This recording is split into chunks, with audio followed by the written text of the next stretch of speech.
All right, those of you who are joining us online at the YouTube channel, quick updates before I throw it over to Tom Koss to go over offside and the goal area restrictions. Registration. So next week, we're going to go over the rules test here next week. To get access to that rules test, you have to register with USA Lacrosse. All right. So Mike, that was one of your questions. As an official. So I'm going to try to trick my system in here. Logging in as an official. Okay, continue learning. That's UPass knowledge check. Sections menu. All right, Tom, where do I go from here? So this is for the test itself right here. This is for the video that we completed. There it is. Penalties course. So Mike, when you register, I wanted to go to that transcript. Is it transcript? If you go all the way to the top once, or maybe your icon, and then View your profile, and then there should be you're in the testing part. Can you just go to usalacrosse.com? USA Lacrosse.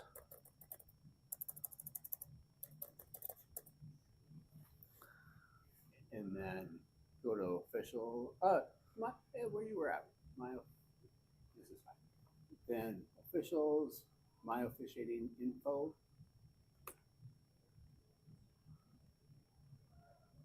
I am human.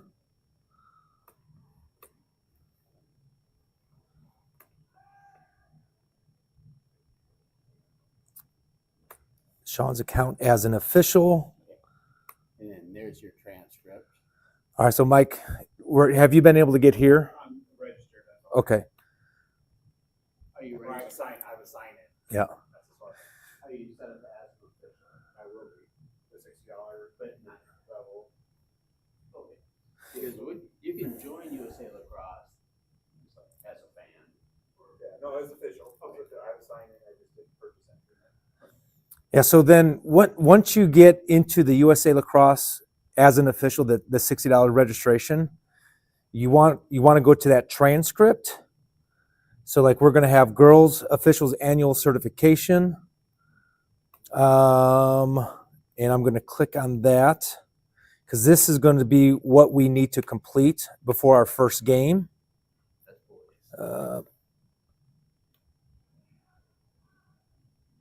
Girls.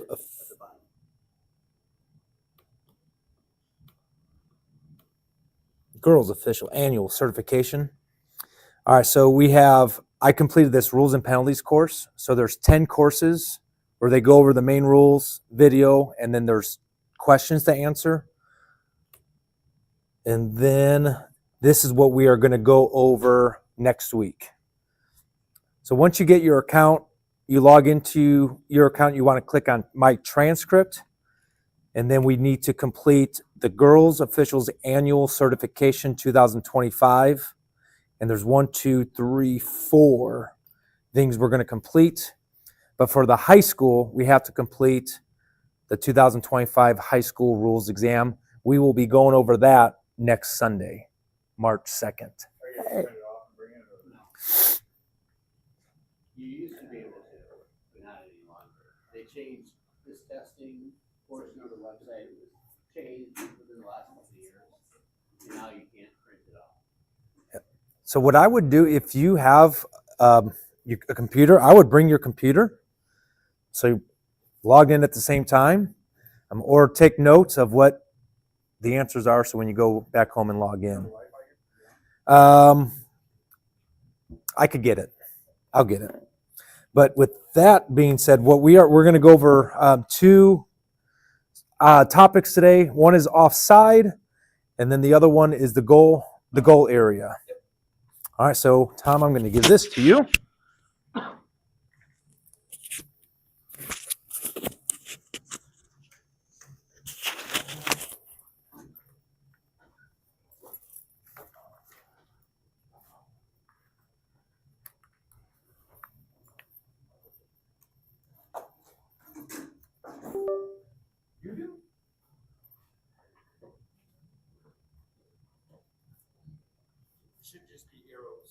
Okay. All right. So offside in women's lacrosse. As you remember, on the field, there's two different restraining lines marked 30 meters up from the goal circle, and that restraining line is where we're worried about offside at.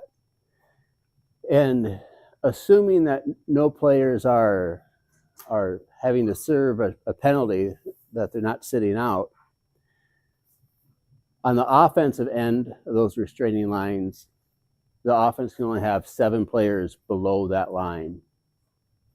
The defense can have 8, counting the goalie. All right. Once we have people serving time for a penalty, then those numbers change. So, for example, if the offense has a person sitting out for a foul, then they can only have 1 person below that restraining line. Same with the defense. They could only have 1 person. They'd have 1 less person below that restraining line. So instead of 7 on offense, they could only have 6. Defense, instead of 8, they could only have 7. Now that's only if they're playing while somebody has a serving a card, serving that time.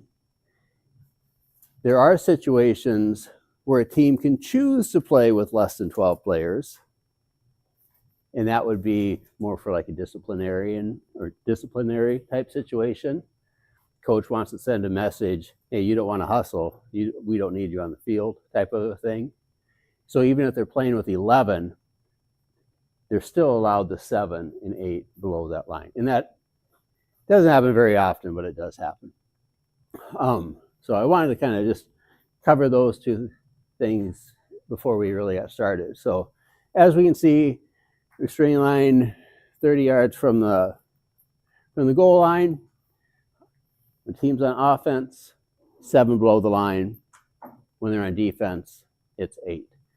And as an official, when we're doing that, let's just pretend we're only counting 1 team for a second. Okay, so they have 12 players on the field. I'm lazy by nature. I'd rather count to 5 than to 7.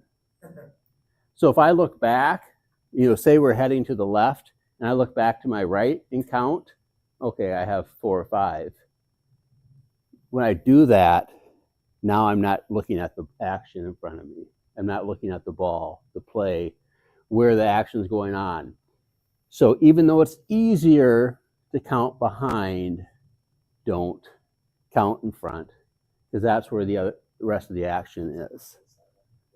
Okay. All right, so here we're going to set up a play situation. If Orange's goalie is on the left and the goal they're trying to put the ball in is on the right, then that orange line is the restraining line that we're worried about when they have the ball. So they can only have the 7 players below that line. Okay. As a new official, I try to want to learn strategy if I can. Do they typically go 3-3-1? Are there set plays they do? Normally, a team at this stage will do, when you're doing the draw, you'll have 4, 4, and 3. So you have your 3 midfielders, 4 defenders, 4 offenders. Sometimes they'll move depending on, hey, maybe we really suck at defense today, so you take one of these guys and then it'll be 5 and 3. But I don't know. Yeah, typically, I mean, especially for like counting, most of these teams are going to be playing man to man. Like, there's not really going to be a lot of zone defense happening. So it ends up being you get quicker at counting because instead of doing like individual teams, I usually just do pairs. Okay. So as long as I'm seeing 7 pairs, when you're really gonna be like, okay, I'm not sure, or if you're really gonna be paying attention, is if there was just a card and somebody has gone off the field. that is gonna be where it's gonna be most important, and a lot of the times where you're gonna see offsides the most. Because especially for newer players, they're not gonna remember, oh, we lost a player, we can only have 6. They're gonna be, oh, we need 7 people, I need to run over there. So that's when it's gonna be when you're really paying attention. Yeah, Bonnie's exactly right there. The majority of the time that we'll have offside is when somebody's serving a card. And specifically, let's say here again, orange is on offense, but it was one of their defenders that got the card. Then they still have all their attack and offense or midfield and attack players out there, but they don't know which one of those midfielders or attack players has to stay back. It can be any of them. That's when we're going to see the offside, is when the defender is serving a card and the offense has the ball, or vice versa. You know, an attack player is sitting out and you're on defense. Okay, so here, now these other players who are not below the restraining line, there's no restriction as far as where they need to be. Though we have 2 restraining lines, we're only concerned about the restraining line closest to the goal, the team that has the ball. Okay, so here the restraining line on the left, we're not concerned about it at all. Okay, it's only the one on the right. Orange has the ball. We're concerned about the restraining line that closest to orange's goal. Now let's flip it the other way. So orange is on defense. They're going to have, I think they covered up with the block there. They can have 8 on the defensive end of the field. And then 12 minus 8, 4. The other 4 players wherever. Just not below that restraining line.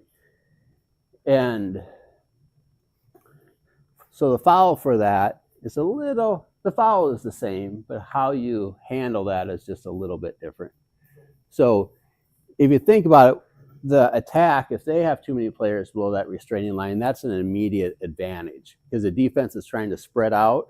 And like Bonnie said, or Liz said, they're going to play man-to-man. If you have too many players on there, they're not going to know where to go. So when the attack is offside, that's an immediate foul. When the defense is offside, you can double count, triple count, just to make sure. And then, is it a mistake? Did I accidentally step over the line and now I'm coming back and there really wasn't any influence on the play? We can acknowledge that foul. Now, I see it, but there's no impact on the play. We'll let it go. And that's a lot of times that situation where players are switching positions. Oh crap, I'm offside, I'm coming back. Not, hey, I've got 32, you got 23. Not that type of situation where they're down in a defensive stance. It's more when they're running down the field. That's when we can use our judgment. Did it affect the play? You guys agree? Yeah, I'd say another common time to look for offsides is if there was a fast break, because then you get players, like specifically defenders, that are then on this player that's going for the fast break. They're running along all the way to the other side, which they don't usually play in the attack side or that side, and then you have someone who always plays on this side who's going to keep running, and they're not keeping track of, oh, she went over, she usually doesn't. So I'd say, yeah, mostly look for it around cards, or if you see a fast break happening. That's going to be the most common times, I'd say, that we see offsides. Yep. Okay, so we have that restraining line, and it comes into play in 2 different situations. One, the offsides that we've been referring to, and the other time is during that draw, right? Before the ball is in possession. it's the same action, a player crossing that line when they shouldn't, but they're two different fouls. One is the early entry. They cross that restraining line, minor foul. The second bullet point there, offside, too many players below or above that restraining line, that's the offside. So that same line, same action, you went over that line, but if the ball is loose after a draw, those restraining lines don't mean the same thing versus when you're in team possession and running down the field. Early entry on the draw is a minor foul. Offside is a separate type of foul. And the enforcement of that is offside. One thing that we always do is that's other than a card, this is one of the only fouls that we stop the clock for.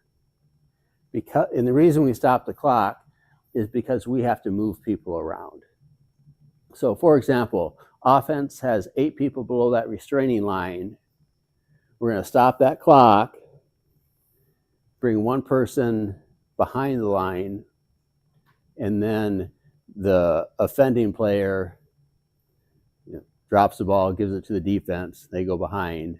So we have to shuffle people around. That's why we're stopping the clock on that, because it does take a little bit longer. And then because we stop the clock, it is a whistle start. On a offside, on an early entry, it's self-start. And when we correct that offsides, we just take whatever player on the offending team is closest to the restraining line. A lot of coaches and the teams do not like that, but that is how we're supposed to correct it. So you just tell them, coach, when the whistle starts, you can have your player switch, but this is the person that has to go back right now. And the reason we do it that way is because if everybody's running down the field, the person closest to the line was probably the one that was the 8th person to go below if they're on offense, or 9th if they're on defense. So that's why it's that person who's closest to the line goes back. All right, so administering that foul. Here it's a defensive offside. Like it says, it doesn't say this, but we're going to stop the clock, correct the offside, because we need to have the right number of people below that restraining line. And again, this is the defensive offside. Attack, they get the ball. The person closest to the ball goes 4 meters behind. Person closest to the restraining line goes back behind the restraining line. Whistle start. Bonnie, you disagree? No, I cannot see this. Oh, okay. That's why I'm squinting. So is the ball in? Here it's inside the CSA. Okay. And we're going to put it on the 12, right? And then we're going to clear that lane. Again, remember on that field, we have the 12 meter and the 8 meter, where if we clear the 8 meter, we're clearing that zone, that box, or whatever you want to call that, versus in this situation, a minor foul, or here, we're just clearing a lane, which is the width of the goal circle, back to the person with the ball.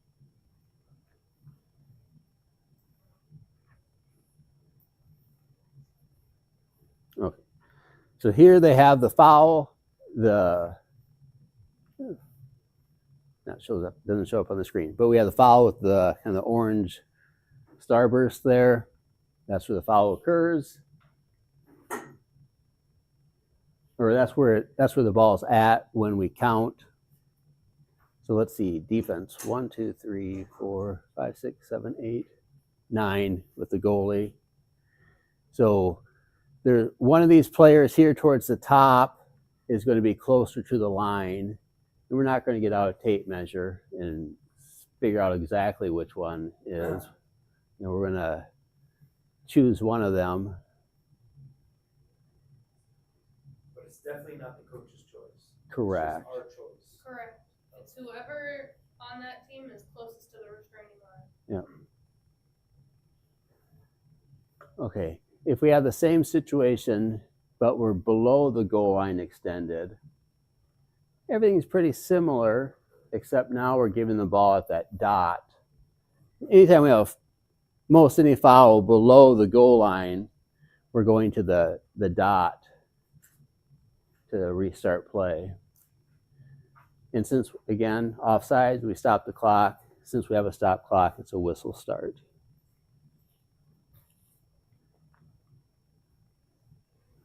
All right, for offense, when they're offside, very similar situation. We're going to stop the clock, correct the offside. The defender closest to the ball gets the ball. The offensive player closest to the restraining line is moved back, is placed onside, whistle start.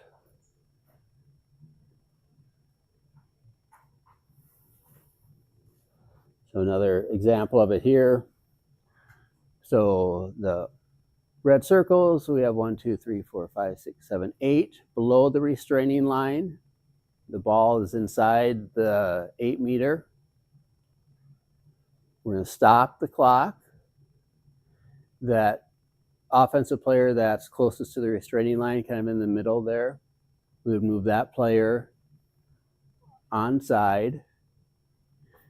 The defensive person closest to the ball gets the ball. And here, since we stopped the clock, it's not a self-start, right? And we can't have a whistle start closer than 8 meters. It's just not really fair to that defense to make them start. When they did a good job, they didn't do anything wrong, we're not going to start them with the ball 2 feet in front of the goal circle. We go out to the 8 meter. The offensive player with the ball can go behind, whistle start.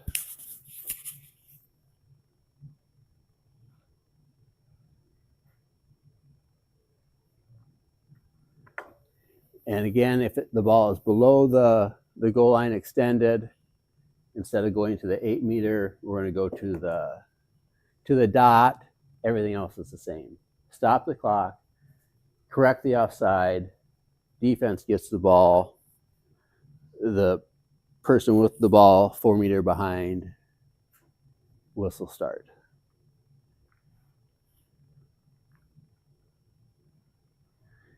Okay, and there will be times when both teams could be offside. Then that's a alternate possession situation.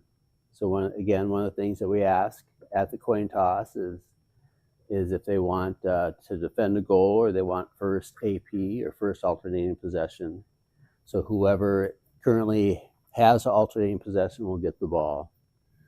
Stop the clock, correct the offside, and award it to the team with alternating possession.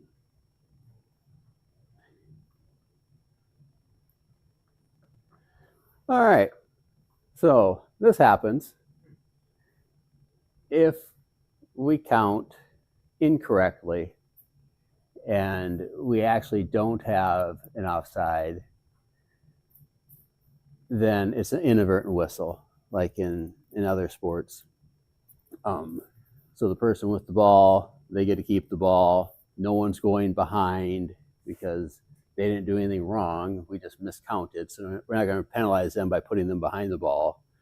We're just going to give them 4 meters away from the ball and then whistle start. So that happens, right? It'll happen when we aren't, I don't want to say when we're being lazy, but when we're rushing things. Maybe we're not doing a good job of counting, but we see a girl step over the line and then she quick backs up And oh, she must have been offside. And I blow my whistle, she was offside. And then she really wasn't. She was just waiting for her teammate to cross the line, and she had came back over. That happened to me, and it was my fault. I was rushed. I didn't count properly, and because she was below the restraint line and backed up, I assumed that she was that eighth person, and that wasn't the case. All right, so playing short. Again, playing short is when we have a player serving a card, a player or players serving a card. When we have that situation, that team that is serving the card, they have to play short on both ends of the field. So on offense, now they can only have 6 below the line. And on defense, they can only have 7 below the line. That's counting the goalie. And again, playing short specifically related to serving a card. It's not playing short because somebody missed the bus and didn't get to the field. They're playing with less than 12, but they're not playing short. Okay, so if they are choosing to play with less than 12, not the official's choice that they're playing with less than 12, those are two different things. But if they're serving a card, they play short on both ends of the field.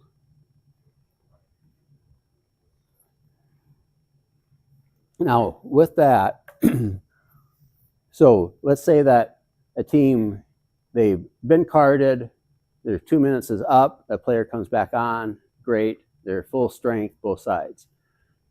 Once they have received their 4th card,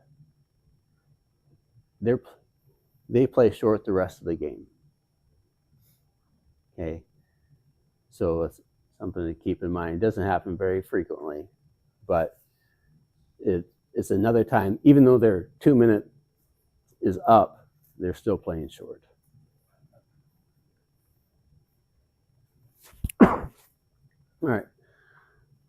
There will be times when we have multiple fouls or an offside combined with another foul.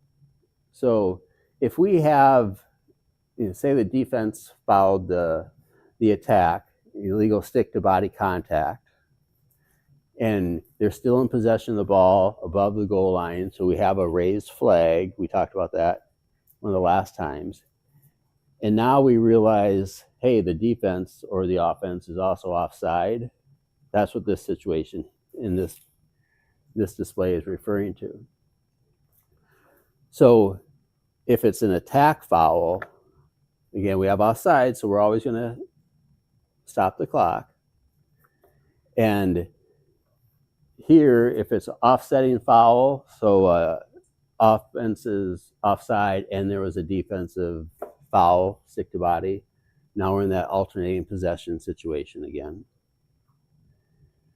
If it's the defense, say they committed both of them, then we're going to stop the clock. And then it says determine if the foul was minor or major, because that dictates how you enforce the foul. Then where was the ball when that happened? Is it outside the 8-meter arc, inside the 12-meter fan, or inside the 8? And the reason we need to do that is if the foul was, say, that stick to body inside the 8, then we have a free position on the 8, clear the zone, that player can shoot. So that is more advantageous to the offense than the offside foul would be, which would just be ball 12, clear the lane. So we need to communicate with each other if we have multiple fouls. Well, here's a chart on that. This is a held whistle on defense with additional defensive foul. So where was the ball at? Was it a minor or was it a major? In all situations, we're correcting the offside. If the ball is outside the 8, inside the 12, correct the offside, ball at the 12, clear the lane. If it's inside the 8, again, if it's a minor foul, ball at the 12, clear the lane. Major foul, as before, correct the offside, free position for that offended player at the 8, closest hash, and the person who committed that defensive foul goes behind. So this is no different than any other situation where we could have multiple fouls. It's just referring, the difference here is we're stopping the clock because of an offside foul. So if we had 2 stick to bodies, for example, or a stick to body and a cover or something, this would be the only difference is we're stopping the clock. And that's one thing that we have to work together as a crew to remind ourselves, stop the clock on offside. How do we? Is it tight last plane for the offense, like 1 foot over, or do you allow them correction period at, like you talk about miscommunication of? I forgot we're in a down. Where it kind of, what's the flow of the game like? That instance, a lot of the time, if the ball is in the critical scoring area, and okay, a girl like took a step into, like, we're not paying attention to that. Yeah. Right. So, I'd say it really depends on what is happening in the game at that time. I am really not going to call that if I see them take 1 step and go right back. As long as it's not like an onside kick. Yeah, does anybody react to it? Okay. Does the defense react? So don't think. Is the ball coming to that girl that just about like came over the line and then stepped back? Yeah, then I would call it. Yep. So the rule book doesn't, on an offensive offside, the rule book doesn't give us any leeway like it does for the defensive offside. So the official answer is she's offside, playing a glass. She broke it, she's offside. That's the official USA Lacrosse interpretation of that rule. Now, other people have said, we're not looking to penalize confusion, right? So if a player takes a step beyond it, realizes she just switched from midfield to defense or something like that, and comes back, nobody reacted to her, we can let that go. But we have to communicate that to the coach and to the offended coach. I saw it. She was confused. They're not going to like that. But if they start yelling at you about it, hey, why didn't you call that offside? You can explain your rationale behind that. So in that case, if it is truly confusion or the card in play or whatever, she takes a couple steps. She doesn't have any intention to turn around and come back.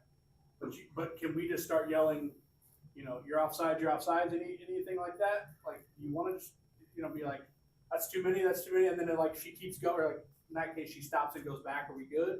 I don't know that we go that far on that one. You don't verbalize No. communication, anything like that. No, If the girl crosses and doesn't realize and is standing there, that's when I'm going to react to it. Okay. which is inconsistent with what we do for other fouls. I will say Yeah. for like 3 seconds, Bonnie, Liz, correct me if I'm wrong, I vocalize guard somebody, Yes. but here we're not doing it for this one. I got that. I just know. Yeah.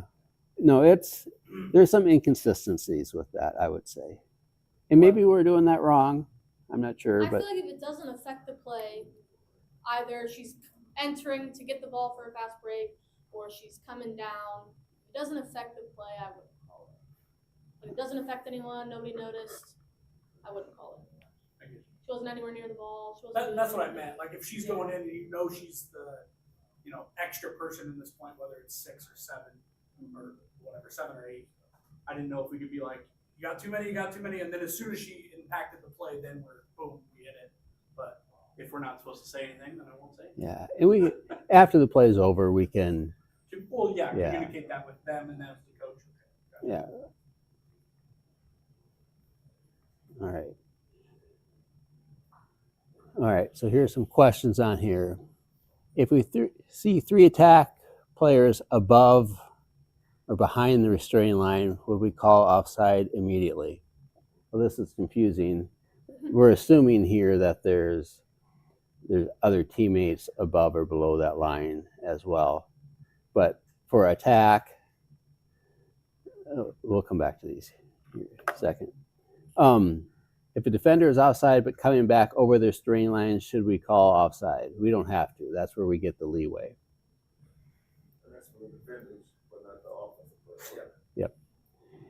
If after a goal we discover offside by the attack, do we allow the goal? No.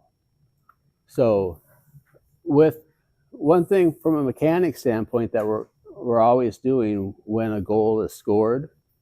So if I'm the lead official and I have the goal circle and I see the ball clearly in, I'm scanning, getting confirmation from my crewmates, and they're giving me a thumbs up that they don't have anything, we're good to go. Otherwise, if I see Bonnie's eyes are as big as dish plates and she's scanning the field, I'm holding off, I'm waiting, because maybe it was a fast break and Bonnie didn't have a chance to complete her count, or she's doing a double count, just to make sure. If then she comes back with offside, that's no goal. Now, we had a situation last year where usually it's your trails that are going to be focusing more on offside, just like they would look for 3 seconds more than whoever's on lead is following the ball, And we had a goal that was scored, and I think I was on lead, but I had been counting and I thought everything was good. I had made contact with somebody and Abe was there. And we hadn't even whistled the goal fully and they were already celebrating. So I think someone had come in from the other side of the field already and they were up. And so there was some confusion. Abe thought, oh no, they were offsides. They had an extra player. And I had to be like, no, I saw that girl come over the string line after the goal was scored. And so that was a little. With those goals, and regardless of the situation, whether it's offside or anything else, we can take our time on that. The ball is in the net. We don't have, no one's running to it. We can compose ourselves, verify with our crewmates, and give the goal or no goal simple. So it says questions. There's a lot. There's a little, especially if you're new, there's some new stuff, some different stuff with offside here. But generally speaking, you guys have any questions regarding offside that we can look at? So Bonnie mentioned, I'll stall, give you time to think of one. Bonnie mentioned it's generally the trail people who are counting offside. It is the trail people who are counting offside. Okay, if you're working 3-person, both of those people can be counting for offside. If it's if you're working 2-person, it is only the lead is not counting. It's the trail is counting, or is the primary for counting offside. All right, so got this video, so I'm going to try to use this video for questions. All right, so now at this point, the ball's in the zone. Is this when you start counting? Yep. And it's the trail official who's going to start doing the count? Correct. So, we have tips and tricks in other sports of how we count. So in this case, would you go left to right, right to left? You were saying pairs, so I got 1, 2, 3, only 4 pairs right now. Mm-hmm. And then you just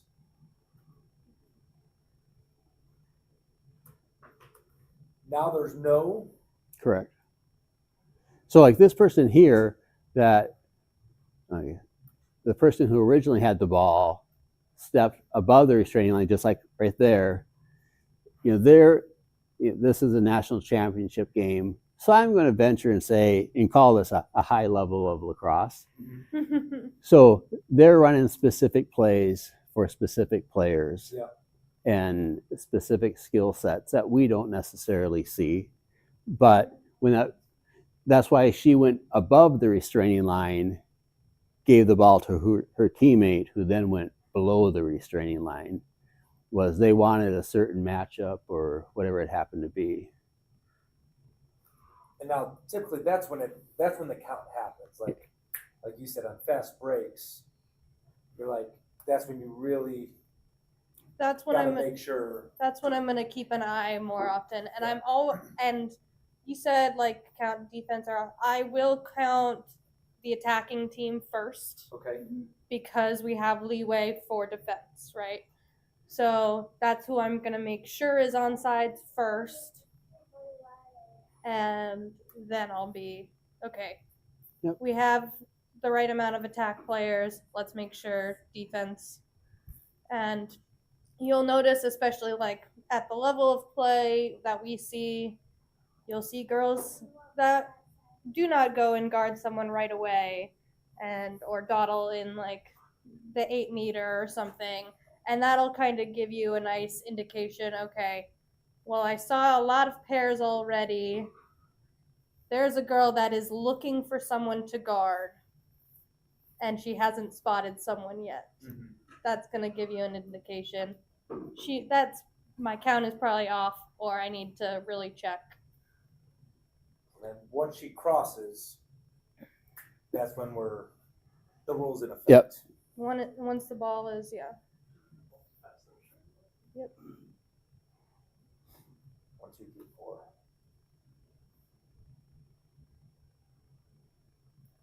Now we got 7. Now we got 8.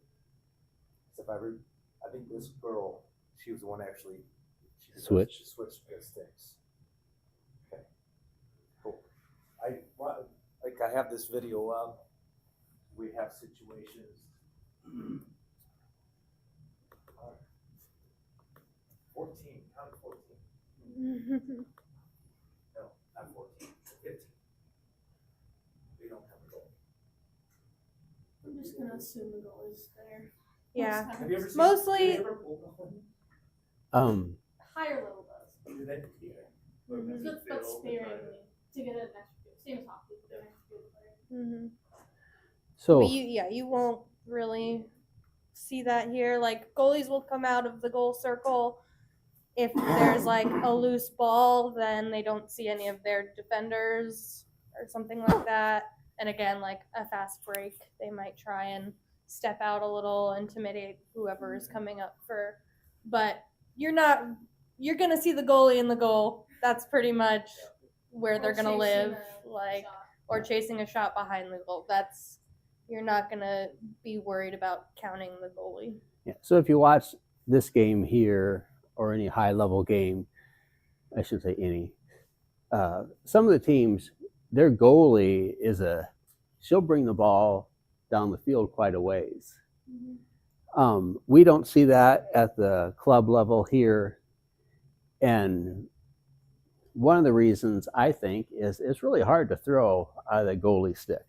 It's hard to get a good accurate throw with that, in my opinion.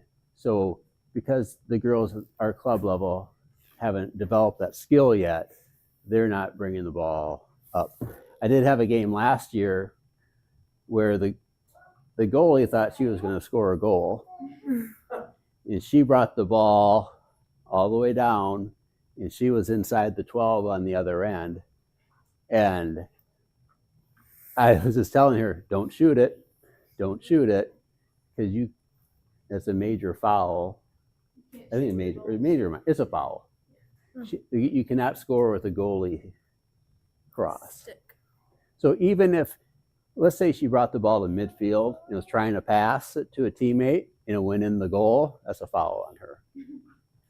But one thing I thought was interesting here, just from the screenshot, is the ball is I think it's number 19, has the ball. And then there's an official fairly close to her, kind of the right-hand third of the screen. And if we look at that official's head, where is she looking? She's not looking at the ball, is the point of it, right?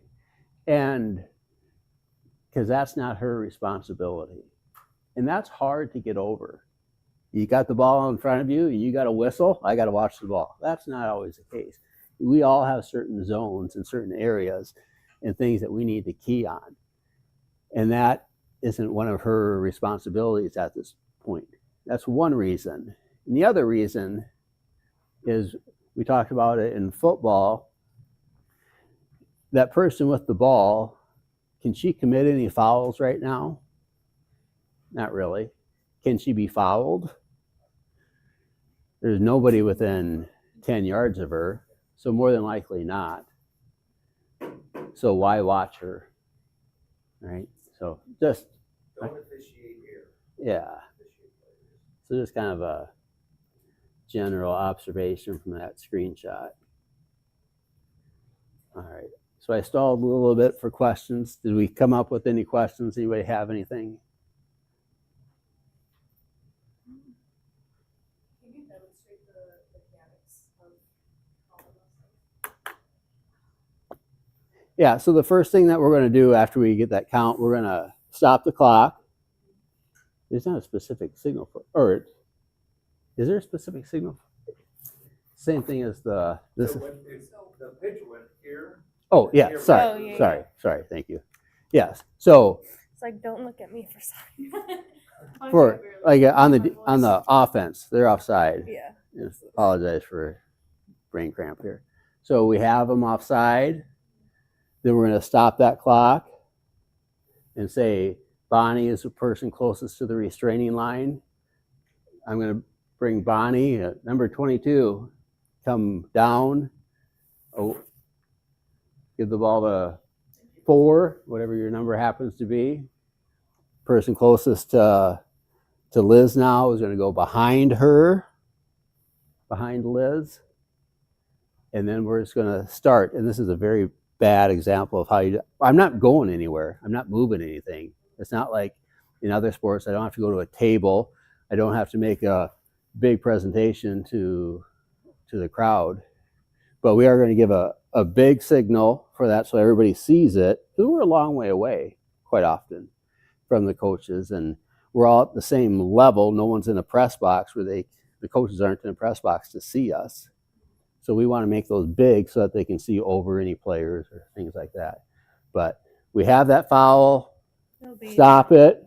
whistle, this, that, Yep. and then we'll correct. And then award the ball to the proper person. And we're Bonnie or behind I had the line. the ball.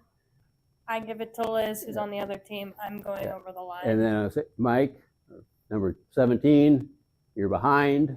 And then that's often, they're like, I didn't do anything. Why do I have to go behind?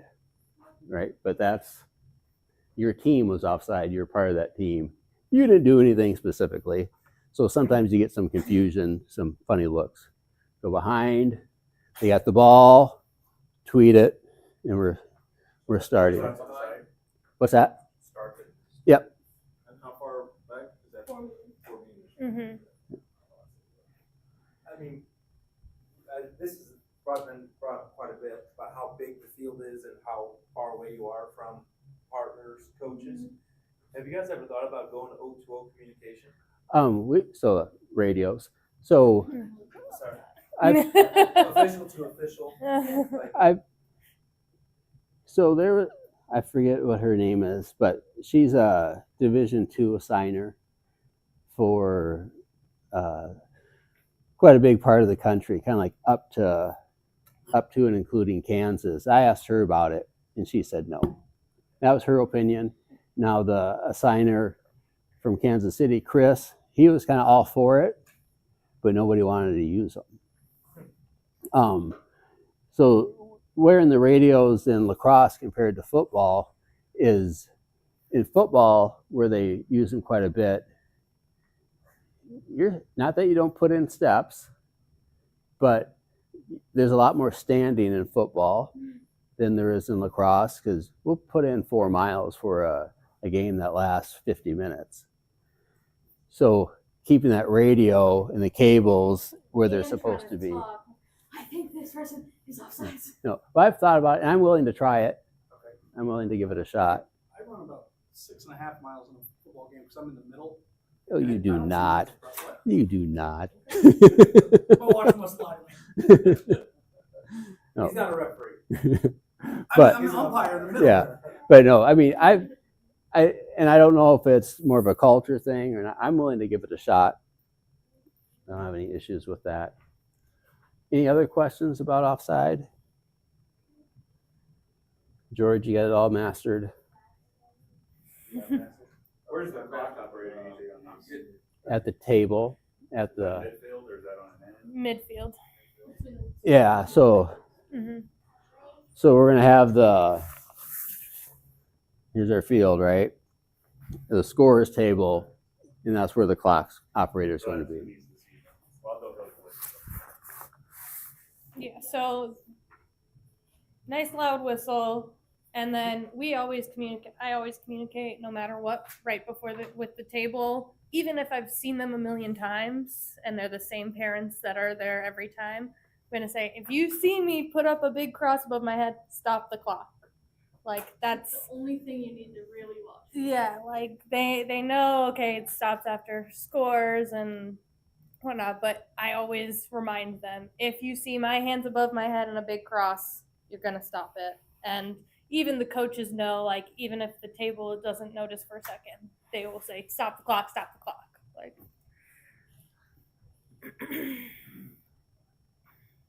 Anything else for offside?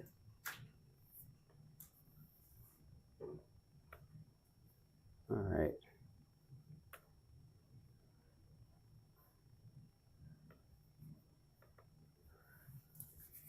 The next topic is the goal circle fouls. not as many though, because we cleared up so many things for goal So- circles. One thing to keep in mind or to think about with the goal circle, it's not just a circle on the line or on the ground like a basketball out of bounds line is just on the court. Think of that goal circle. I'm going to point to the middle. Think of the goal circle as a cylinder that has volume to it. All right, it's not on a one-dimensional plane or two-dimensional. It is vertical as well. And other than the goalkeeper, there's 2 times that other people can go inside of that vertical cylinder. And those 2 times are when an attack player is shooting and her follow through can go into that vertical plane. And the other time is when a defender guarding that shooter is trying to, block her stick or is playing defense on that. Those are the only times that we can be in that vertical plane, that vertical cylinder. So don't think of it as a line. And that's just their stick. Yes, that's their stick, not their person. So I mention that because think of it again as a cylinder, not a basketball court where if this is the line on the court and I'm inbounds here and I hold the ball over, I'm still in bounds, right? Think of this as coming up as well. Okay? What's that? Put a shot collar on. All right. So again, the goal is a cylinder, right? The goal circle is a cylinder. Anytime a ball is touching that goal circle line, all right, that belongs to the goalie. Even if it's, so on the line, it's the goalies, period. And we'll verbalize that too if girls are fighting for the ball down there and that ball rolls to that line. We'll say goalie's ball, just to remind them. Don't, even though it's not completely beyond that line, it's sitting in the middle of it, it's not yours anymore, it's the goalie's. So we communicate just to prevent things from going on. So any player touching that would be a foul. So here, an example, that yellow dot, the ball looks like it's resting on that circle. It belongs to the goalie. So here, no attack player can step on or over the goal circle line. They can follow through into it though, okay? If they do come into that circle, it's a goal circle foul. We're kind of drawing the outline of the goal circle. That's the signal.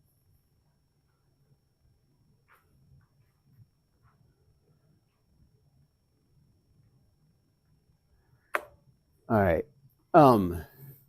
So defense and goal circle fouls.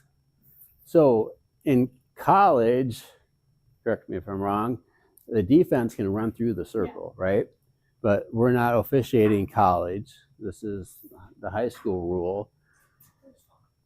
We can't have that. So you cannot run through the goal circle. Front of it, back of it, side of it, doesn't matter.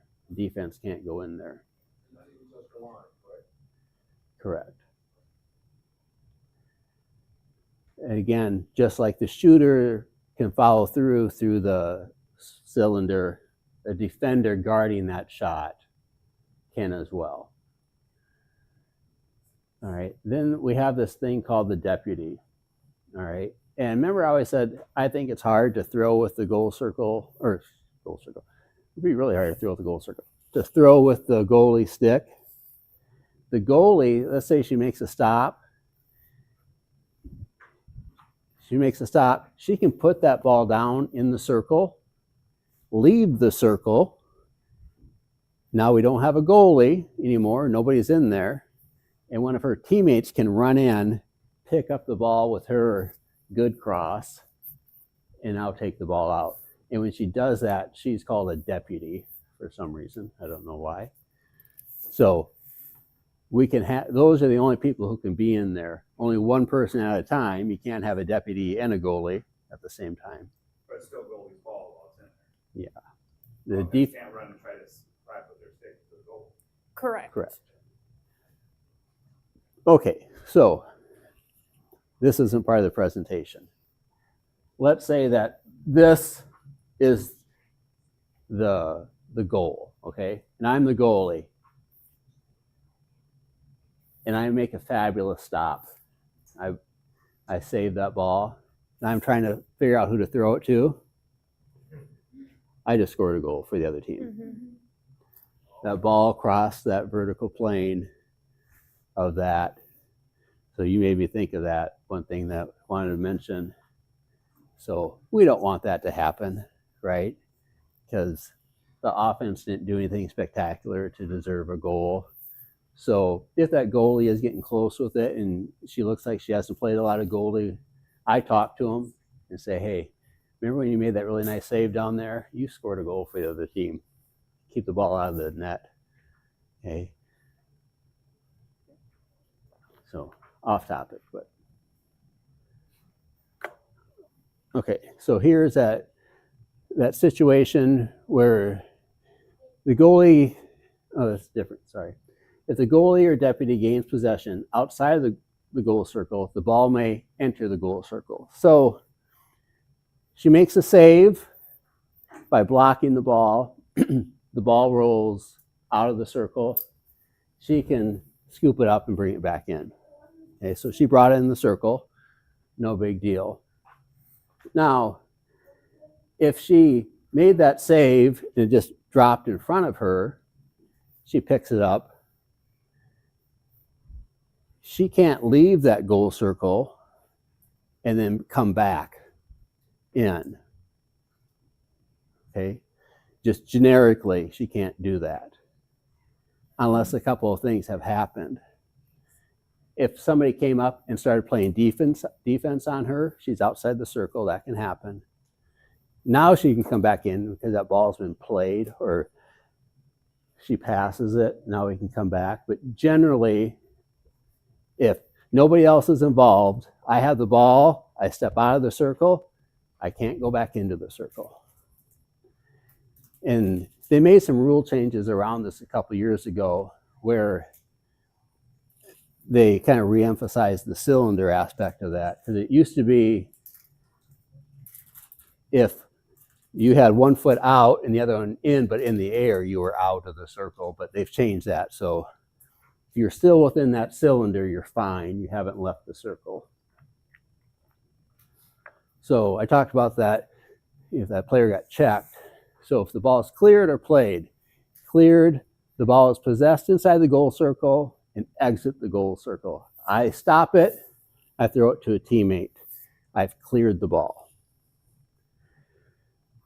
All right, played, the ball is touched by another player's stick.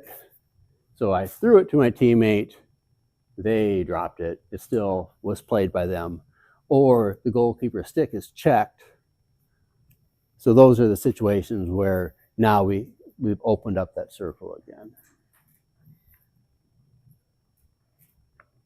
So here, goalie play. The goalkeeper can reach out of the cross and bring the ball back into the goal circle, provided 1 foot is inside the goal circle. So again, we have our goal circle, 1 foot in, 1 foot out. I pick up the ball, I can step back because I really never left it. Because if any part of me is inside that cylinder, I'm in the cylinder. Okay? What I can't do is both feet out, come back in. Okay, so 1 foot, 1 foot, one in, one out, I'm fine. The ball, I'm still in the cylinder. Can I drag the ball back? You bet. Yes. Now we kind of talked about that a couple weeks ago. If I'm dragging that ball back and there's nobody there to, nobody on the other team who could potentially play that ball, that's fine. But if you're on the opposite team and you could play that ball and I drag it back, I've covered the ball. I've prevented you from making a play on it because ball, stick, I've done this, I've covered it. Now you can't play it, right? Because I have it covered up. I can't do that. But if there's no defender, no opposing player who can make a play on the ball, I can drag it all day long. And that's any player can do that. But back into the goal circle, just the goalie. All right, so here are some more examples. End of the day here, both feet out, otherwise you're in. Okay. So here there's both feet in, 1 foot in, 1 foot out, on the line, off the line. And the day, lower right, is when they're out, both feet. And this is what changed a few years ago.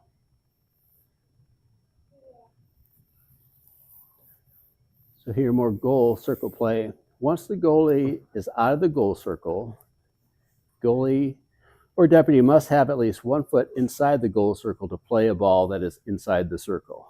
So again, if the ball is in the circle and I'm not, and I've left the goal circle, so the goal circle is empty, and the ball's on that line, who does that ball belong to?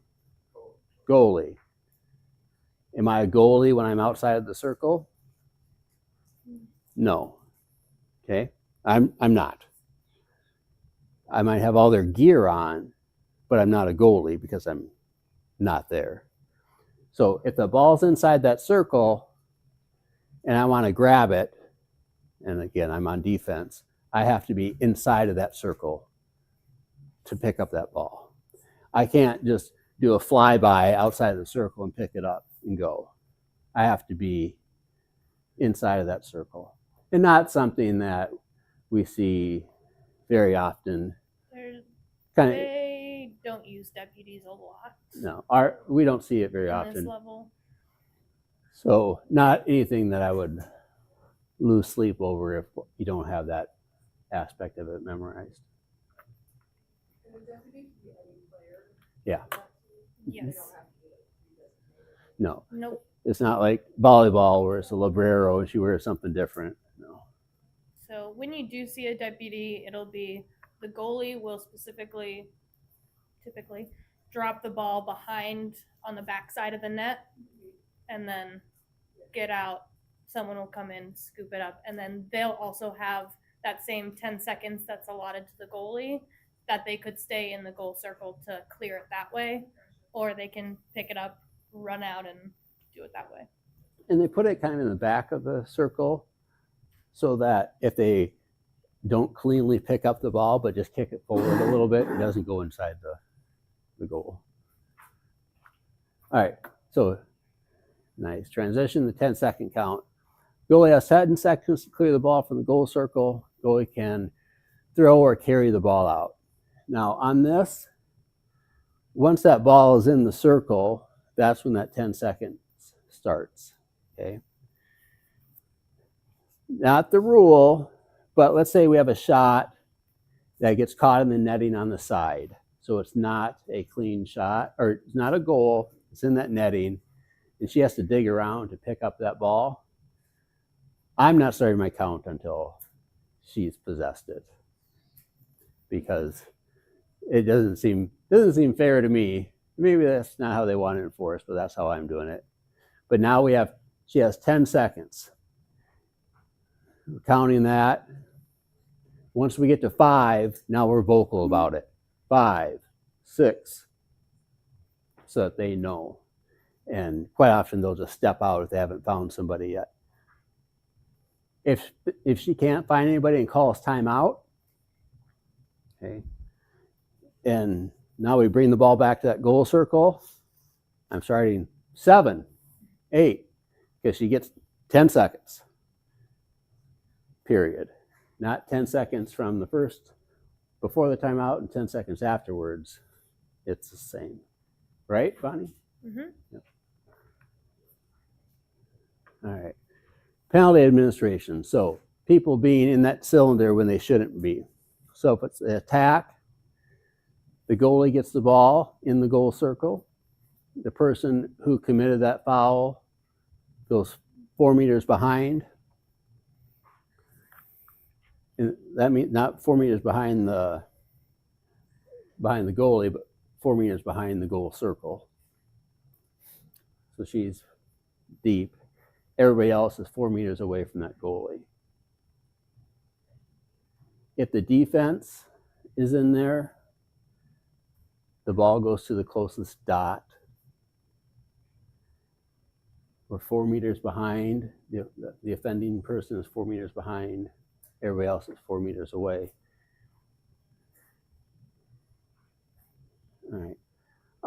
And with that goal circle foul by the defense, so we talked about major fouls and minor fouls, and then now we have goal circle fouls. Well, this goal circle foul doesn't fit into the minor or the major categories. It's its own separate category. But if, let's say I'm playing defense, and I give the attack player a nice check to the head when she's running to the goal, I can raise my flag, acknowledge that we have a foul, let the play continue, and then enforce it as necessary. When that defense, we don't have that leisure or luxury here. If we have the attack players kind of wrapping around the back of the goal to come in and shoot it from the side, and the defender cuts across the goal circle to cut down the distance, that's a foul right then. So it's a little different compared to a major versus a minor. We don't have the option of giving the flag and letting the play continue. But if you just happen to be a little slower on your whistle that day to recognize that and let her get her shot off, so be it. Because otherwise, it'd be a great way to stop every play when she's potentially going to score, would be to do that. Okay, so there's a little quiz here with goalie stuff.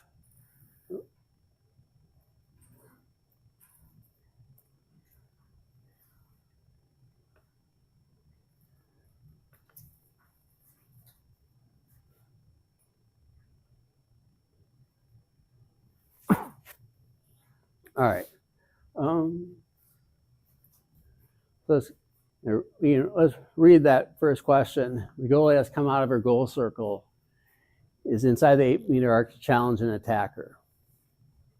A shot is taken and is bouncing past the goalie towards the goal when a defender places her stick into the goal circle to prevent the goal. The official blows a whistle for illegal deputy. A free position is awarded to the attack at the center hash. Where does the goalie go? It's kind of a lot of stuff here.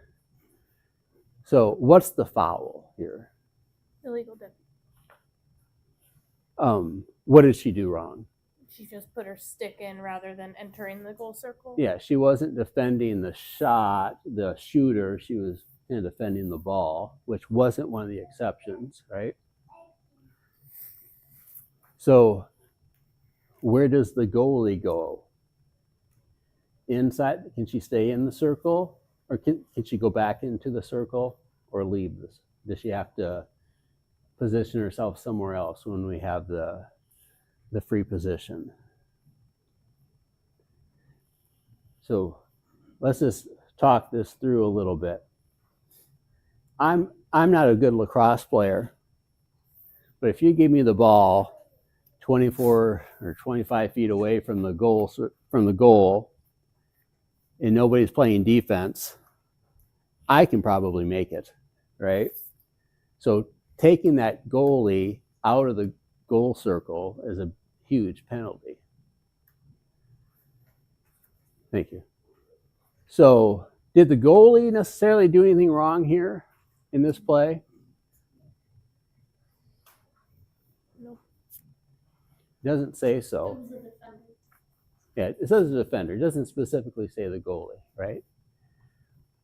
So where is the goalie going to go when we set up this? I put her back in. I would agree. Should we cheat and double check? The only time I've seen a goalie taken out was when they hit an attacker in the head with their stick after they were trying to score. I would agree. All right.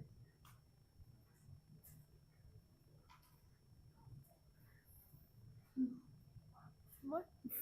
Here it says out. The ball is rolling towards the goal, no foul. Bonnie, you want to look up that rule for us? Yeah. 7312B.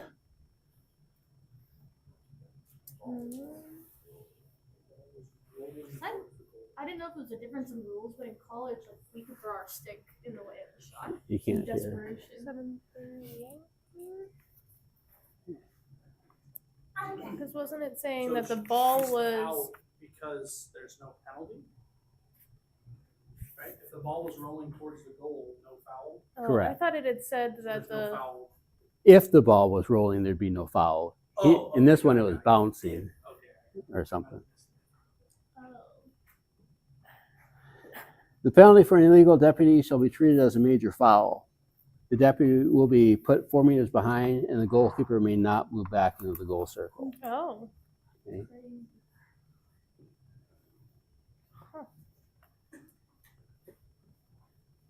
And on that one, maybe to justify it in my head, we had not just a goal circle violation there, but we had a foul for somebody it was an illegal deputy, which is different than a goalkeeper, but they're serving a similar purpose as the goalkeeper. They're the defender inside the circle, right? That deputy is. So the person inside that circle committed the foul. Now you don't get to have anybody in that circle when the foul is adjudicated. That's how I would justify it in my head. Not saying it's right or wrong, but that's how I would think about it.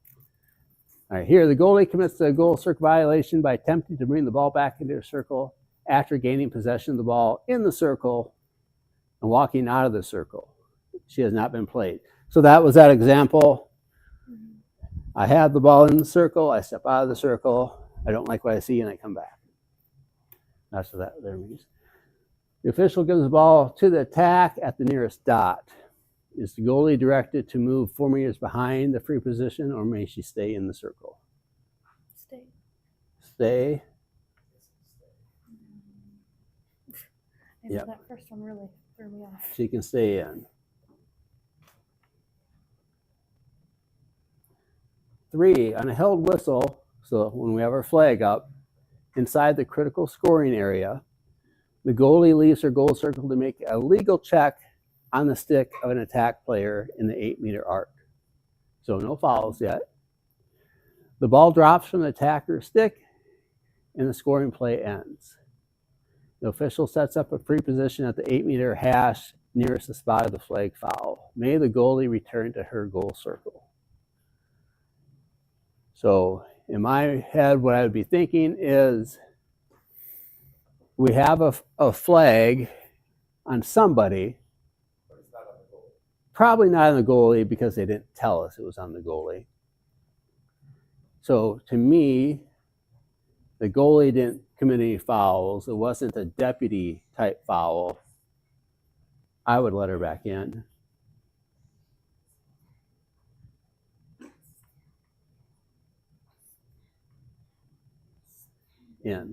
So the goalie may clear back into the goal circle if they did not commit the foul.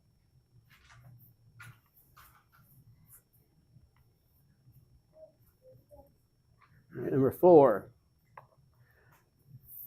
The attack is fouled between the 8-meter arc and the 12-meter fan. The play is blown dead. The official sets up the free position on the 12-meter fan nearest to the spot of the foul and clears the penalty lane. The goalie is outside the goal circle in the 8-meter arc, but not in the penalty lane. That means when the foul occurred. May the goalie return to her circle. Again, how I would walk through it. Did the goalie do anything wrong here? They don't specifically say that it was the goalie committing the foul, so I'm going to assume no, she didn't commit the foul. It wasn't a deputy type foul, so I'm going to let her back in. Oops. Just decided to close that file.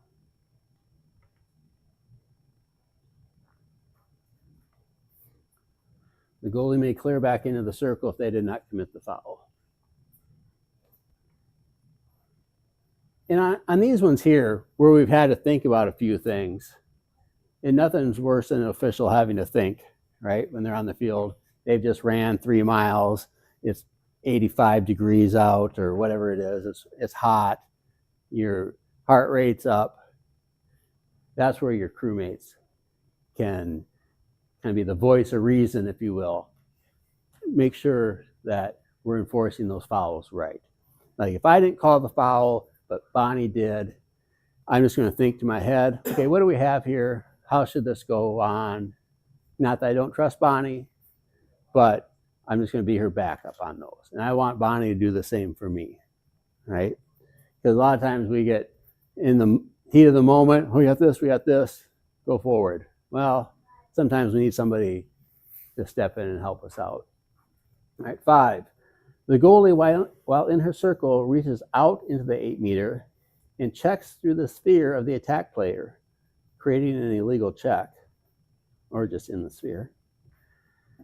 The ball is knocked loose and falls to the ground. The official blows the whistle and calls the goalie for an illegal check. A free position is awarded to the attack player at the 8-meter hash closest to the spot of the foul. What about the goalie? The last time it was a major foul, she couldn't go back in. Okay. But where was she at in that situation? The last time she was outside. She was outside of it, right? So, I'm not saying that's right or wrong, but just different, right? So, she's inside the circle when the foul is committed, but she's the one that committed the foul. You say out? When I was reading what you guys were talking, that's how I thought it. So you're saying you were paying attention? Yeah, if she'd she's be the one serving committing- the foul. Yeah. If she's the one serving the foul, she has to be out. So then she is. So then that person is lined up on the 8 meter. We're Yep. assuming this, and No, that's then what it said. Acres. So then the goalie is. on the 12 behind. Whoa. So Whoever committed the foul goes behind. Yeah. Yep. So she's out. So Goalie- that's a free open goal. Yep. That girl can shoot right from the 8 meter and it'll go. They won't always make it. The defender can't. They won't always make it. Nope. And I mean, they can.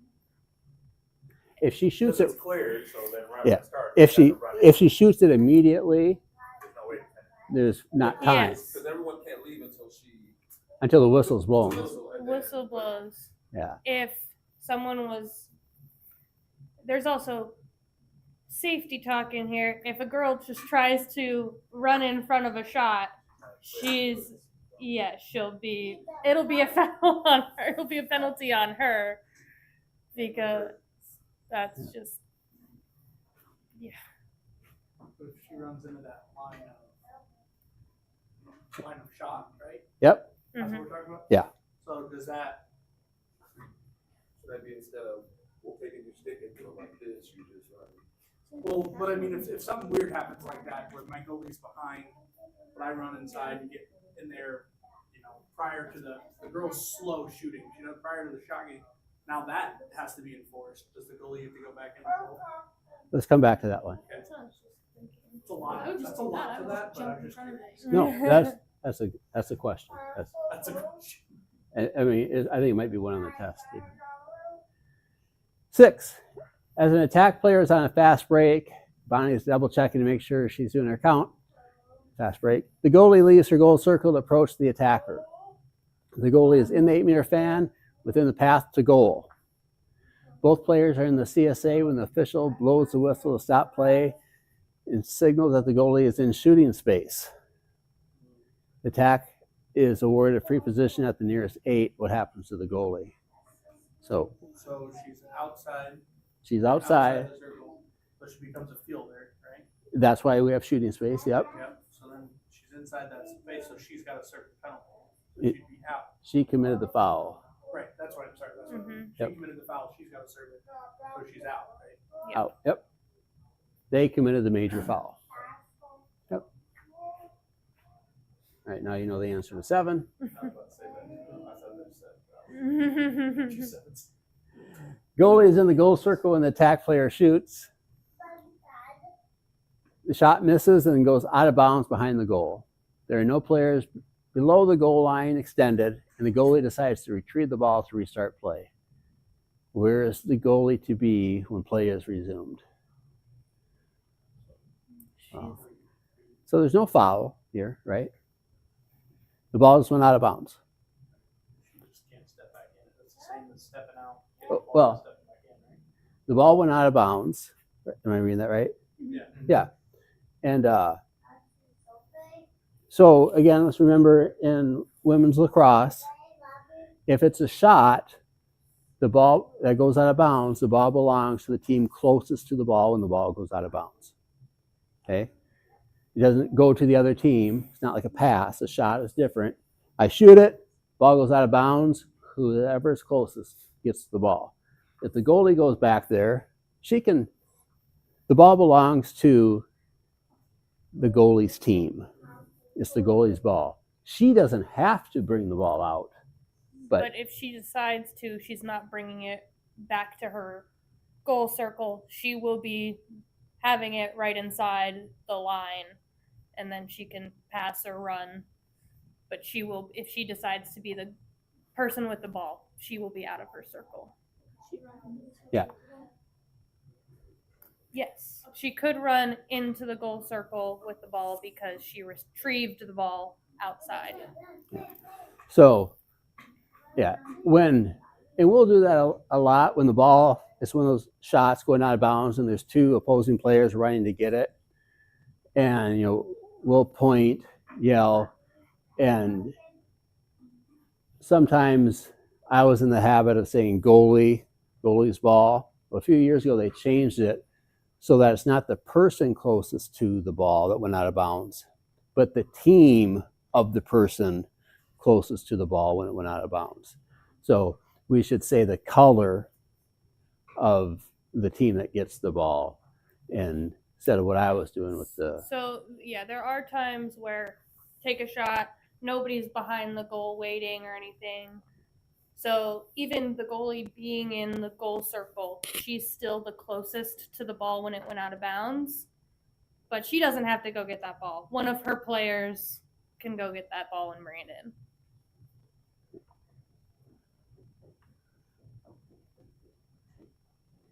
All right, 8.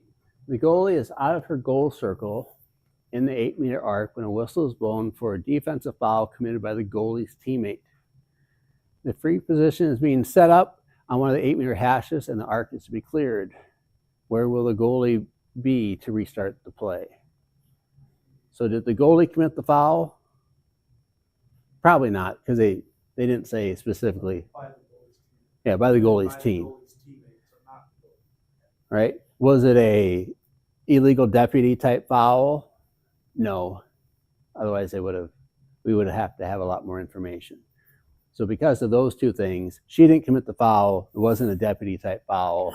Let's let her back in.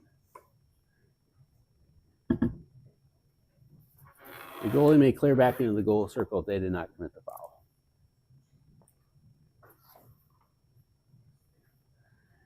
Nine, the goalie, while carrying the ball, has left her goal circle below the goal line extended in an attempt to clear to one of her teammates. Before she's able to pass the ball, the defense pressures her. The goalie's teammates enters the goal circle to protect the goal. The goalie loses the ball and her opponent gains possession and heads towards goal. This is a lot of stuff. The deputy goalie is still in the goal circle. The official immediately blows the whistle to stop play and awards the attack a free position at the center hash of the 8-meter arc. The illegal deputy is taken from the goal circle and placed 4 meters behind. All right, let's back up.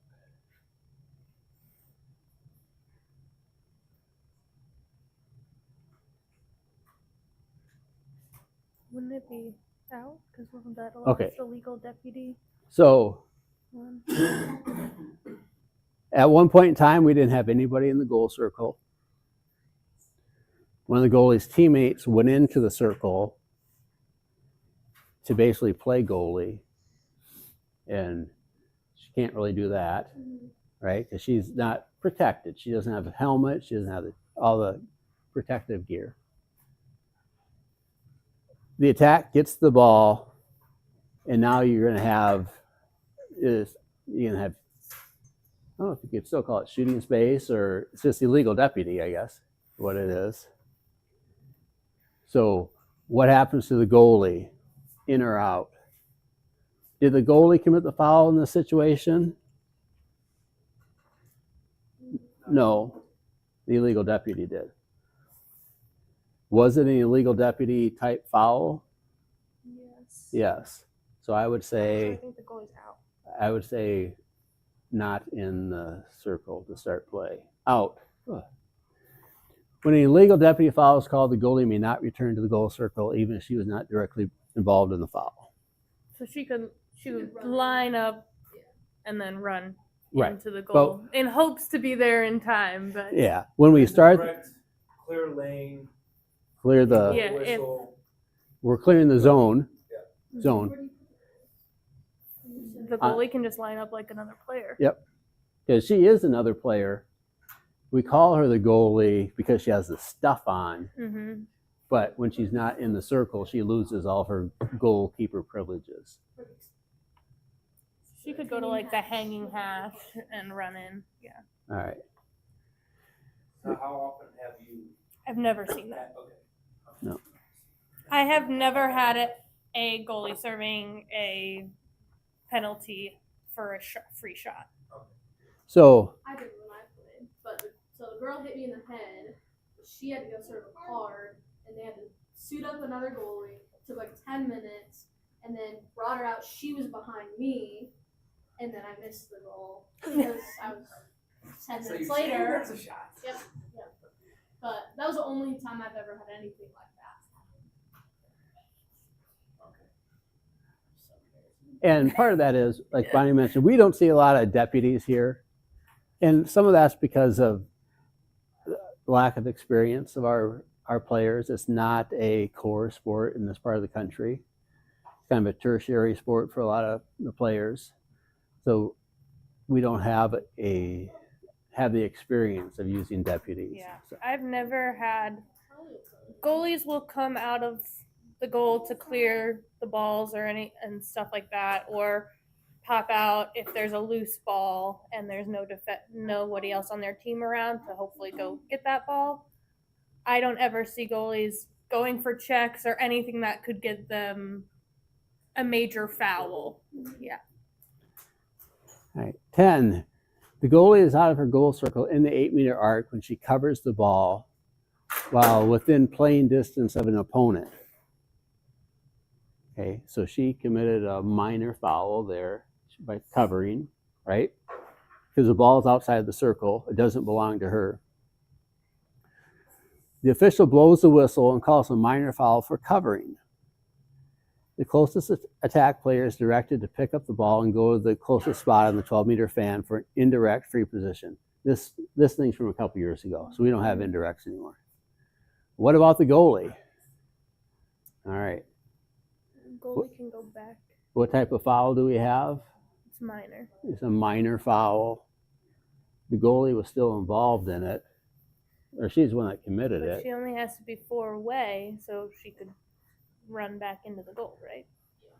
Yes. Out. Wow.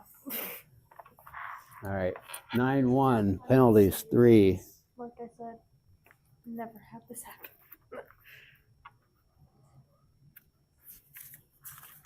So minor fouls.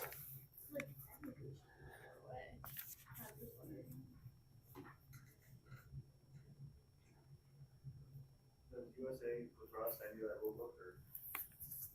Yeah. For a minor foul by a defensive player, including a goalkeeper who is wholly outside the goal circle, occurring in the 12-meter fan, and the flag rule is not in effect, the player fouled will move to the nearest spot in the 12-meter fan.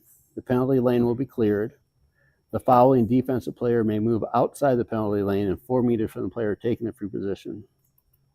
If the goalkeeper is partially or completely inside the circle, the goalkeeper may remain in the goal circle for the free position.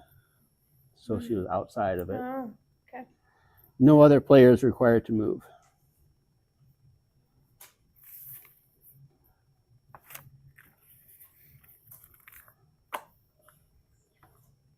These ones get inconsistent. Seems like to me. Oh. All right, let's jump to some of the highlighted ones here. The goalie is outside her goal circle below the goal line extended when her, we'll say, teammate is called for an offside violation. The ball is in the critical scoring area below the goal line extended. The official sets up a free position for the attack player at the closest dot. The goalie is not the player put behind the free position. What do we do with the goalie? Now I've lost all confidence in answering this question. I say she didn't do anything, right? That's 12. And the goalie may clear back into the goal circle if they did not commit the foul. Okay, so minor or major. All right. If she commits it, she's out of the goal circle. 15. The goalie is completely out of her goal circle when she hangs her cross back into the goal circle to prevent a check by an attack player. Let's start over.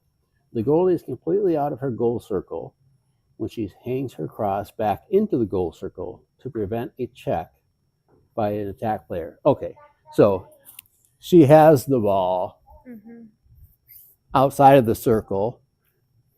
An opponent comes up, she just goes like this. And the ball happens to be Down back. yeah.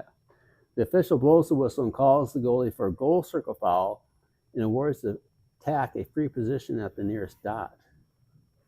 I'm not going to do that. Where is our goalie for this scenario, in or out? Considered a play though?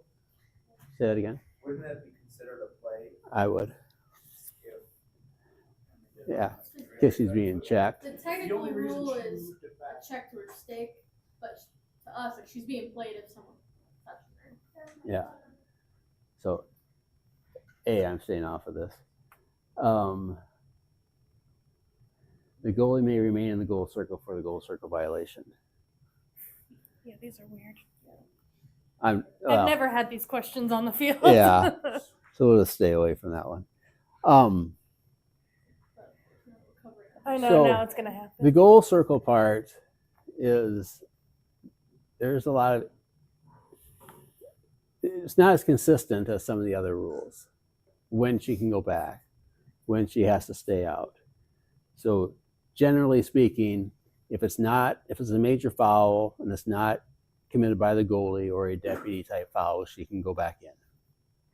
If she committed the foul, then we have then she can't.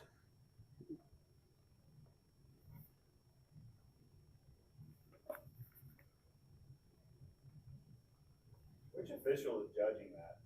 The lead official. All right, so we're judging a stick in the air and a line on the ground. That's sometimes got a lot of air here. Yeah. Let's see. These are the same questions.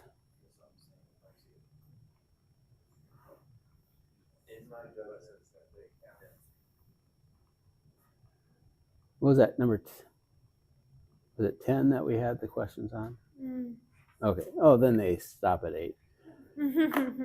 All right. So those are the goal circle things. Liz mentioned something where the goalie in her game was at high school or college? High school. The goalie committed a foul. A foul that required a card. 2 minutes. It was repeated, that's fine. Hit me in the head twice. Well, it doesn't matter. First time it was a foul too, right? So, Part because of the repeated part.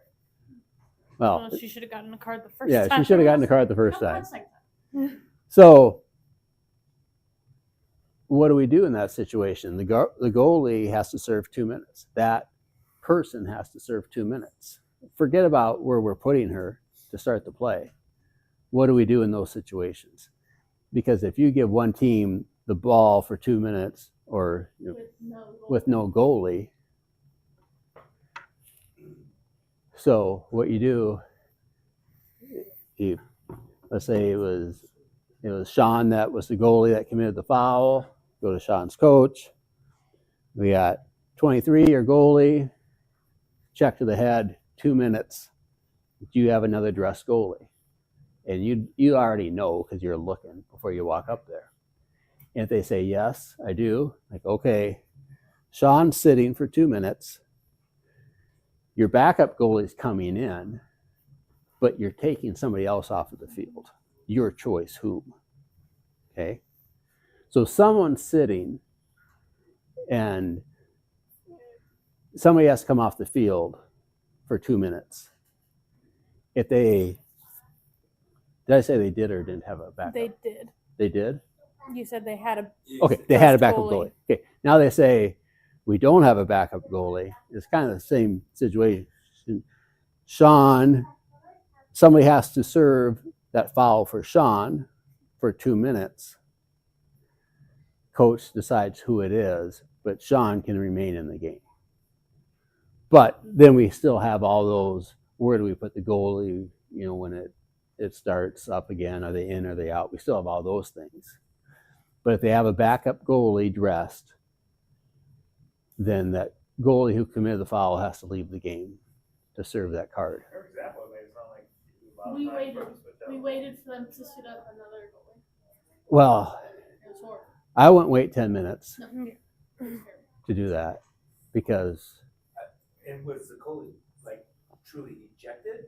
No. Or was it just a 2 minute? It was just a 2 minute. Okay. Yeah. I was wondering if like Maybe it was different. they Yeah. ejected Like them. that person. No, we're not. It specifically says dressed goalie. It doesn't say somebody who. Who can play goalie and you Yeah. guys can change out all your pads. It doesn't say that. It says a dressed goalie. So someone is sitting. If it happens to be that goalie or somebody else, it depends.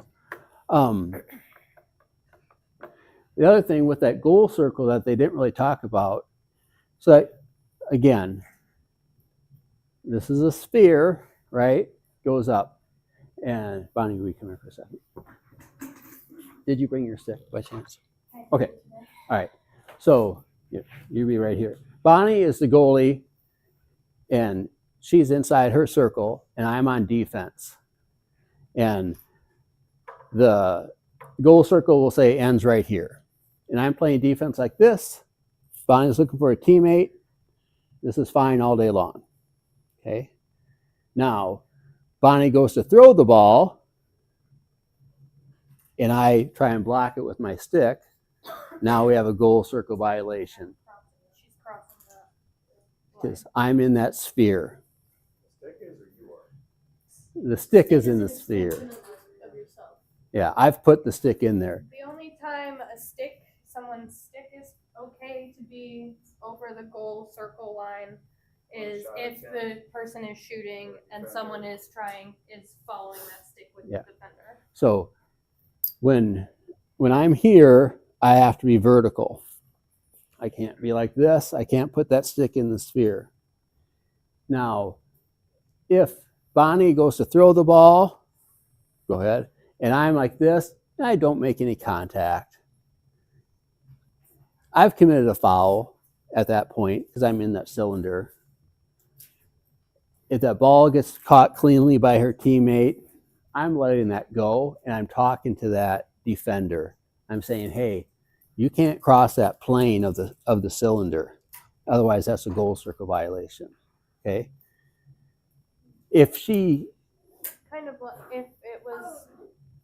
if I was not able to get that pass off successfully, that's when we'd call it, put that girl behind, and I'd get the ball back to restart my clear, basically. yeah, so that's when we're using our judgment as officials.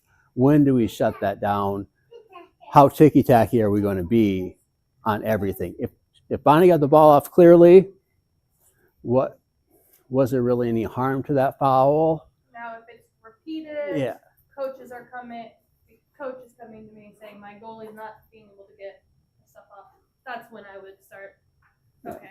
Yeah, and we would tell the coach, yes, I recognize that. I talked to the opposing player about it. We gave them a warning, but your player got the ball off cleanly. Play was able to continue. So that's what we can do there. A lot of times you'll have a play like this, and the goalie throws the ball, and our sticks hit, and everybody hears it. It may or may not be a foul. Because if I'm just vertical and she follows through into my stick, there's no foul. I haven't crossed the plane. Now, if I'm the goalie and I go straight over your head or something, that's when we'd call dangerous. Yeah, we could It'd be dangerous. think of things. So just because there's stick contact made doesn't mean we have a foul, because I'm not inside that cylinder. Here, I'm inside that cylinder. Now we have stick contact. Boom, no question, it's a foul. If the ball gets off cleanly, no contact, I'm in there.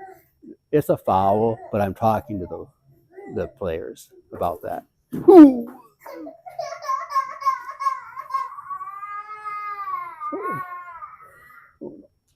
So we talked about offside and goal circle stuff today. So we talked mainly about the lines. What questions do we have regarding those? George, Liz, you guys started last year officiating. What questions about offside or goal circle took you a while to get comfortable with? I don't know. It's a lot to adjust to at one time. I think what really helped me was doing the fall ball, because I mean you had a longer break for halftime than you did in between games, and then just working with veteran officials, helped too. I like asking questions when I see something called. But as the fall went along, I picked up on a little more stuff.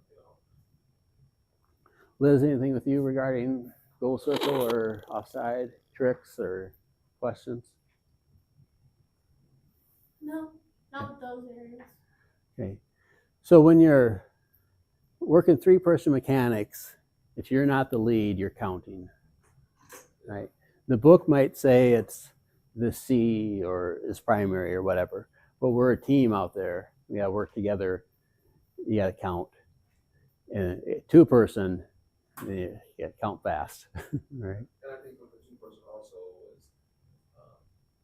either on one side or the other, you're gonna be the lead of the trail, so you get a chance to be lead, so you're right there and you can see some of that stuff there after that circle. Oh, yeah. And that with that, that's a good point. If I'm the lead and if somebody's coming up and shooting, I'm following the ball, and then the trail is looking See if they crossed into that cylinder or not. Trail or the C, one of them. All right, so I'm not sure if you see this here. So the shot has not been made yet. Correct. Her foot,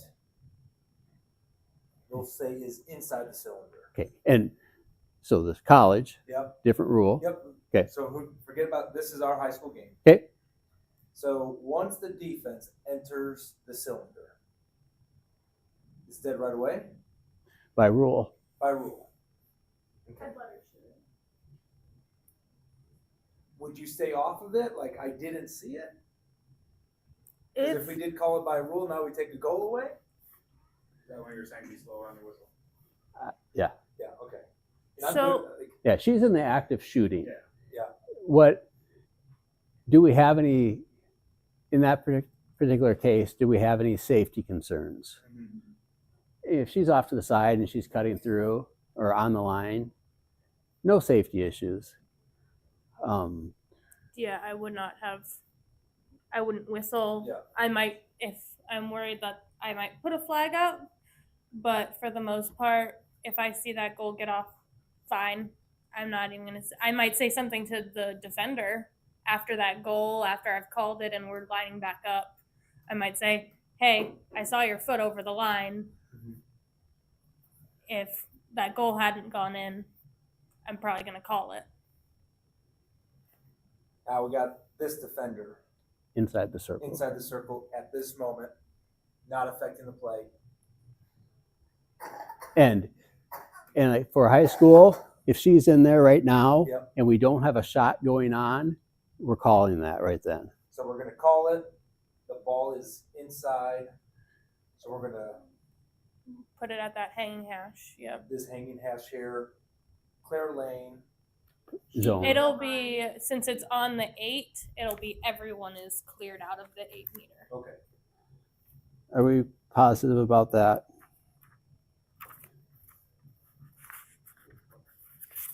For the goal circle Clearing out lane violation. versus area.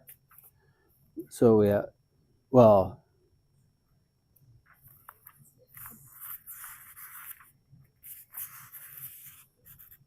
Or are you thinking it's on the 12?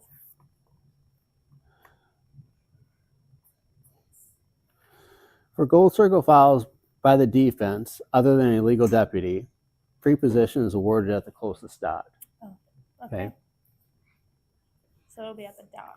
The offending player, except the goalkeeper or deputy within the goal circle, shall be placed 4 meters behind the player taking the free position. Even if the ball's like at the top center, you put them on the dot. Yeah. That would happen sometimes. I'd be confused. Where does they replace them at? The dot. Inconsistent, right, with the other fouls. Major foul, we go to that hash. Minor foul, we're going to the 12. If, again, assuming the foul is above GLE. So here it's different, right? So we can't just go,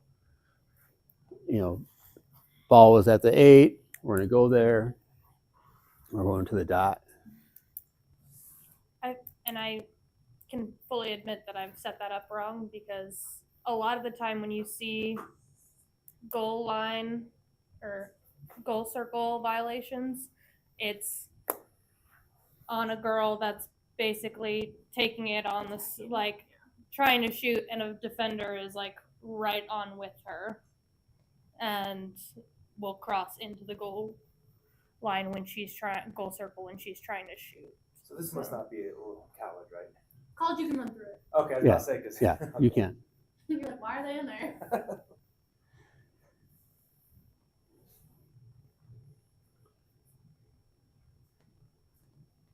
You can't hang out in it, but you can run through it, following your own stuff. I'll say, so this is almost same exact play. This is where they're counting the players, is that what they're doing? No, here in college, after every goal, you have to check the stick Okay. to make sure it's legal. Hopefully, yeah.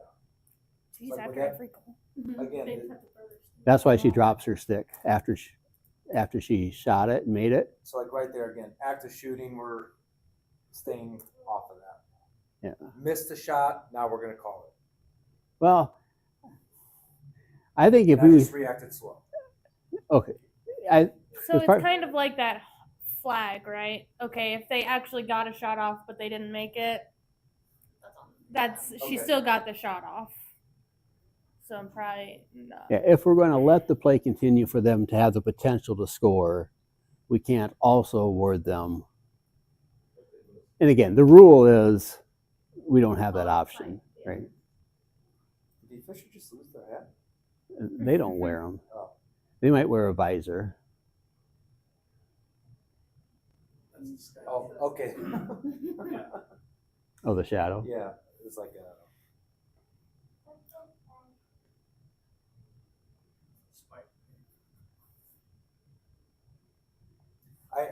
I have this video. Tom sent out a message last week about women's lacrosse being on TV last week.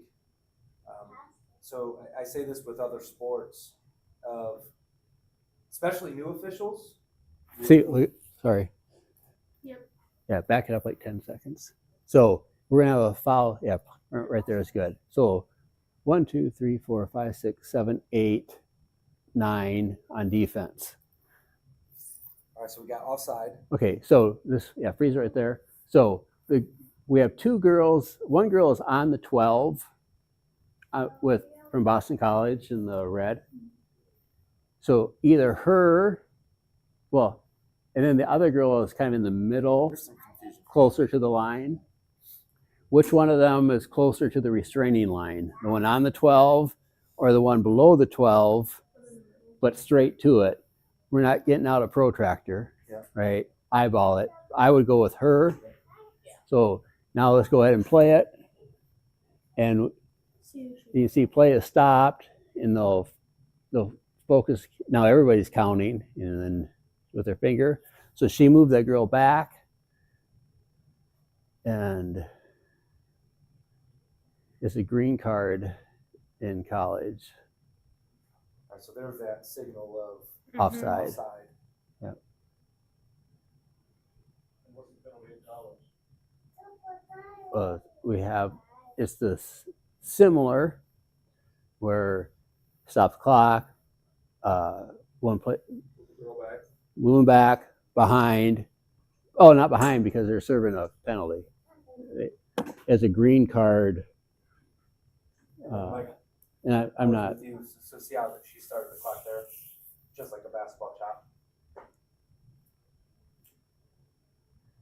So now Boston College should be short. 1, 2, 3, 4, 5, 6, 7.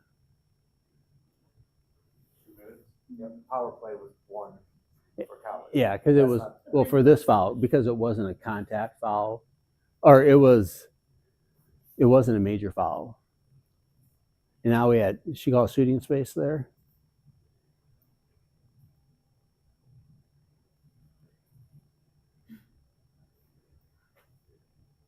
So it must have been. Yeah. But what I wanted to express, like new officials, if you aren't watching game film before you get out there, I think we'll be really lost. So a lot of times the best way to learn a sport is to watch the sport and figure out what are the officials calling, why are they calling mechanics signals, like what was she still doing there, backing them up the 4 meters Behind the dot.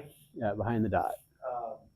And as George was saying, as he did at halftime and in between games, if you don't know, ask another veteran official. I know I watched about half of this game, and I got about 10% of understanding of what was going on. So it's like, all right, if I watch the game again, if I watch the game with another lacrosse official, now I'm going to get that knowledge a lot more. And with YouTube, I mean, you could find tons of games out there. Yeah, you can find. There's a lot of high school games out there too that you can watch. Like there's a lot of Minnesota games are on YouTube. I found when I first started, before I even came to anything, I found like on the East Coast, I think it was, where they would just, they film, it's like, something like what we have the Monday Night Football here, they'll have a special game every week that they film and have commentators and that. Oh yeah, For high school. it's a big deal out east. I'm talking about girls, I wouldn't even look at boy. Yeah, it's kind of funny. You look at these rosters of these teams. Like last weekend, watched Michigan versus Yale, I think, and you look at the Michigan roster. It's New York, New Jersey, and they had like 5 New York girls, 4 New Jersey girls, and 4 or 5 from Colorado, and 2 of them were teammates in high school, same high school. So geographically, that's where it's at. That's where you see that those lacrosse being played is out east, the New England area, Long Island. That's where I live. That's where I learned. It is 4 o'clock. Again, we are going to meet here at 2 o'clock next week to go over the 2025 high school rules. I will put it in as